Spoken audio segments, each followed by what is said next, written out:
son had a background of going to prison. I don't believe he had drug issues, but none of the children were close to each other. The oldest daughter, she stayed nearby. The youngest daughter lived in a whole nother state. She was actually her husband's. She was in L.A. Her husband was an NBA star, and she was his manager. So they were doing very well. So anyway, that the farm fell in their lap. And pushing forward, we won't go into the issues that happened with the farm, but we want to move forward to talk about how the oldest daughter got inspired to write a book. She had been, because they had went through a lot of hurt and pain when they lost their father, and then trying to figure out how to save the farm, who was going to be responsible for it. Another dynamic is Can I chime in right here? Sure. I just wanted to add, as we go into what we're going to be talking about pertaining to the family dynamic, because they went through this. It's important. I know this is a touchy subject, but it's real. It's important to have your will written, have an advance directive, have all of that in place. So when you pass away, you don't leave the burden to your family, and they got to figure out stuff, because that's what happened to them. They all three of them thought that the farm was theirs equally. And then in one of the episodes showed that it came out that he had left the farm to him, the boy, the son. And I guess he had two wills or something. I don't know how. I forgot how they thought it was all split between the three of them. Yeah, it's basically like some people, because you can always tweak your will. Like you can write a will and then turn around and change it. And so he had changed the will. Yeah, he had changed the will, and he made his son the sole that's what happened. Beneficiary.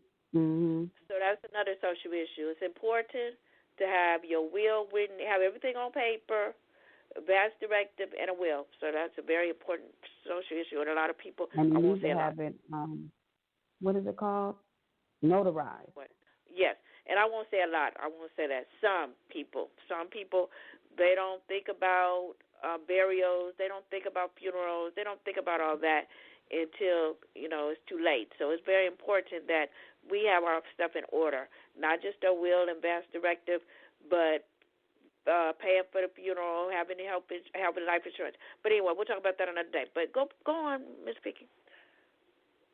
Yes. So anyway, I was going to say that they lived on farmland. I mean, the farm, that area was farmland where the father had lived, and his property, was farmland. So the neighbors were the same. So the owners of the land out there in that area, majority owners was a Caucasian family, and a lot of the black farmers were losing their property. So there was like the children were trying to figure out a way to save the farm and help the other black farmers to save theirs as well. So it's like a lot of dynamics going on. So along with the different dynamics going on with them trying to save that, and then they had their own personal issues, like the son was in prison and he finally got out. He had a little boy. And then the oldest daughter, she had identity issues with herself. She didn't know if she wanted to be with a woman, a man, both. Yes. She didn't know if she wanted to just be celibate. She was just all over the place with that, and a lot of other things. Then they had issues with, had issues with the sibling rivalry issues, and we'll go into that. I just wanted to give a little bit of background on that. And then the youngest daughter, that mom is Caucasian, that whole dynamic of how, we automatically want to say the white woman took my father, or the father went to a white woman type of thing, whereas we don't want to look at it that they actually found love, they fell in love and they had a child. We want to think negative. Oh, you so can't that fall whole in love. dynamic, You can't fall in love, no. That whole dynamic with that scenario was going on, and all the seeds and the different things that developed, and we will go into that later. But I just want to make a comment. Up to current. Okay, let me hurry. When you in love don't have no color, don't have no age. It's just love. Right. You just take that to the bank. Move it on. Right. Jungle Fever. Y'all remember Jungle Fever? Okay, move it on. Yeah. Okay. So anyway, with the oldest daughter having her issues with wrestling with her identity, like all of us, just trying to make sure you're in purpose, that you're on your journey the way you're supposed to be on your journey, learning from your mistakes and things like that. She decided that she all of a sudden had this enlightenment that she wanted to write a book, and it's autobiography. And most autobiographies are about yourself. Sometimes people bring their family into it, but when you bring your family into it, usually, I think a lot of times if you bring them into it, they're probably not around anymore if it's too negative, or you only say certain things. You kind of like say little metaphors. You don't go straight into it. Well, she wrote a book about her family and herself, and she told dirty laundry. I won't say dirty secrets. It was like the family it's just like as if you made a mistake. Like if I have not ever been to jail, thank you, Jesus, and I pray that I don't ever be in that type of position. However, if I was in a situation at 15 years old and I did a crime and I went to juvenile hall and then, I had to do some time and all these different things, and then it was swept under the rug and nobody knew about it, then she would write about that. So that's the type of things that she did. So each family member, she had wrote about them thinking that they were going to get some kind of, what was it, Dika? Like they were going to be enlightened, like it was going to help them to face reality, like they weren't facing reality. Oh, no, it wasn't even there yet. Wait, let me go here. We weren't even there yet. She wrote the book. And her whole family was supporting her. They was all happy-go-lucky. Oh, wow, you wrote a book. But they didn't know that she had told their dirty laundry in the book. And they giving her props. Oh, okay. But I'm just saying the point of what she wrote. She wrote about, because they didn't know what she wrote at first. Right. She was speaking about it. She was good because she had pre-speaking engagement. I guess, I don't know what they call it, but it's like they weren't book signings, but she went and spoke in different environments about the book before it was released. Before the book was released, she had went and spoke in different environments, and so they were the first to hear about the book. And the information, their business that she spoke on, the family's business, was very, very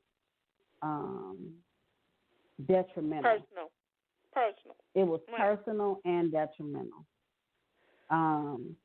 One of the girls, her nephew's mother used to be on drugs, and she gave like explicit information about what happened, like how she was sleeping with different people and her addiction, and how they found her drugged up and all, drunk and had been sleeping around, and they had to go take the baby. Like, she wrote that kind of stuff in the book.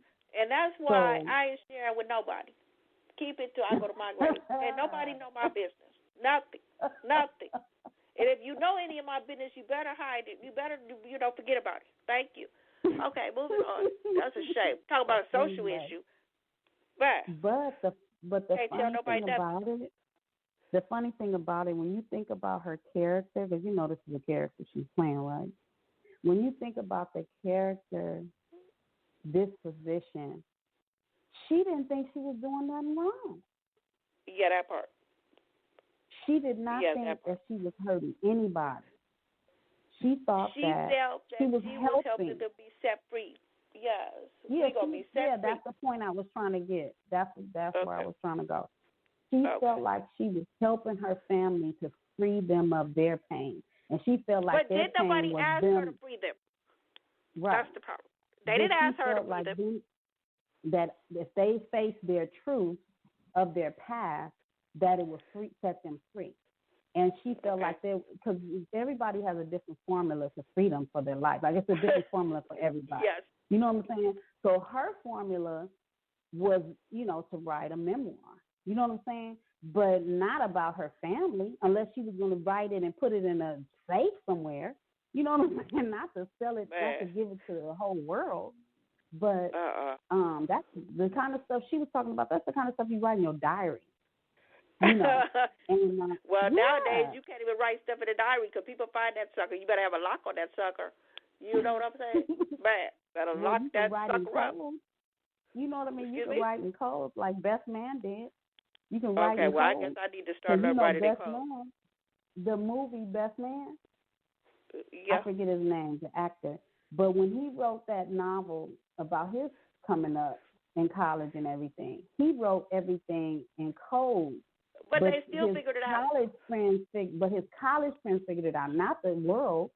The world that was reading it didn't know. It was only his college friends. So I'm saying, like, if she wants to write a book, you write in a diary, you write it in in code. You don't write it straight out, just so that because if that's a part of her freedom, then that's something she needs to be freed from, but not to monopolize off of it, because she was getting success. She in turn got success out of that, out of telling her people's business like that. Well, let me make an announcement. There's one way to tell business, but she took it to a whole other level. One way to tell business. What way is that? Yes, she gave. What way is that, Ms. Vicky? She could have said it much lighter. She gave discreet information. Why do you say so much lighter? Excuse me, please. I said discreet. I used the wrong word. Explicit information. I didn't even say discreet. Explicit information. Oh, like Lord. her sister, her younger sister, said when she found out what she wrote in the book, she said, "Is this how much you hate me?" You know what I'm saying? And she's telling everybody I'm the devil. Because that's how it came back to her. Wrong with that. Yeah. But then she also wasn't even going to tell them that she wrote about them. She was just going to release the book and think that they was going to be happy for her. So somebody, I forget who it was, somebody came to her and said, "You better tell your family." I forget who told her that. But anyway, someone warned her. Someone warned her to make sure, someone warned her and told her she did do it. Someone warned her and told her to let her family do it. Already knew. Listen. Okay. No, they didn't. Okay. Someone warned her to tell them about the book before it was released. So she went and gave each person the book and told them to read it. So she did what they said. Yes. She did what they said. However, before she did and they all read it, and they all read it before the book was released. All of them. Okay, Ms. Vicky. I think the only person was the last one was the aunt, which I'm not sure if she read hers before the book was released. She might have read it right before. Because you know how they drag on the storyline, and you be thinking that it's days and weeks and months that went by. It'd be just only a day. Because I was just going to add, you're right, Ms. Vicky. They didn't know, but what happened was a reporter, her sister, was at a press conference. And you're right, she didn't know yet. She knew the book was out, but she didn't know what was in it. But she had already got the book. She already got the book, though. She had it. Oh, when the reporter asked her the question? She had the book before that happened. Yeah, she had the book already. Mm-hmm. But after that happened, that drove her to go and read the book. Oh, okay, I got you now. Mm-hmm. My bad. Yeah, she went and got a bottle of wine, and she sat out with the book. Yeah. Man, I think I would have had to have some more than some wine. But thank you for that clarification. So I'm here to let y'all know. Some vodka too? Because I'm like, when you say more than wine, what you mean more than wine? Okay. Now, see, we talking about TV show, but you telling our business right now. You telling our dirty, you started it.